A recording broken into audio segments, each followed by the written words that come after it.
સાબરકાંઠા જિલ્લાના વડાલી ખેતીવાડી ઉત્પન્ન બજાર સમિતિ ખાતે પ્રાકૃતિક કૃષિ ઉત્પાદન વસ્તુઓનું વેચાણ કેન્દ્ર ઊભું કરવામાં આવ્યું। જો વાત કરવામાં આવે તો પ્રાકૃતિક કૃષિ ઉત્પાદન કરતા ખેડૂતો અને આત્મા પ્રોજેક્ટના સહયોગથી વડાલી ખાતે આવેલા ખેતીવાડી ઉત્પન્ન બજાર સમિતિ આગળ ઝેર મુક્ત શાકભાજી અને અનાજ ઉત્પાદન કરતા ખેડૂતોનું વેચાણ કેન્દ્ર શરૂ કરવામાં આવ્યું છે। ત્યારે અત્યારે જ્યારે પણ લોકોને રાસાયણિક ઝેરી દવાઓ થકી શાકભાજી પકવવામાં આવે છે, જેને લઈને કેન્સરથી લઈને અન્ય ભયજનક બીમારીઓ ઊભી થતી હોય છે, ત્યારે તે ઊભી ન થાય અને ખેડૂતોને પ્રાકૃતિક ખેત પેદાશ દ્વારા બમણી આવક ઊભી કરી શકે અને તમામ ગ્રાહકો પ્રાકૃતિક ઝેર મુક્ત શાકભાજી તેમજ અનાજ મળી રહે તે હેતુથી પ્રાકૃતિક ખેતી પેદાશ કરતા ખેડૂતો અને આત્મા પ્રોજેક્ટના સહિયારા પ્રયાસ વડાલી ખાતે ખેતીવાડી ઉત્પન્ન બજાર સમિતિમાં સપ્તાહમાં એક દિવસ પ્રાકૃતિક ખેત પેદાશોમાં શાકભાજી, ફળફળાદી અને અનાજનું વિતરણ કરવામાં આવશે।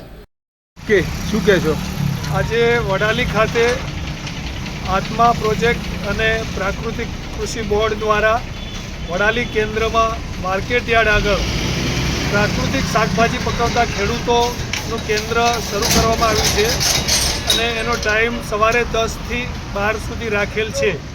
એટલે બધા જ ખેડૂતો અહીંયા શાકભાજી લાવશે અને પ્રાકૃતિક ખેતીથી પકવેલી શાકભાજીના સારા ભાવ મળે એના માટેનો આ સરકારશ્રી દ્વારા પ્રયત્ન થયો છે।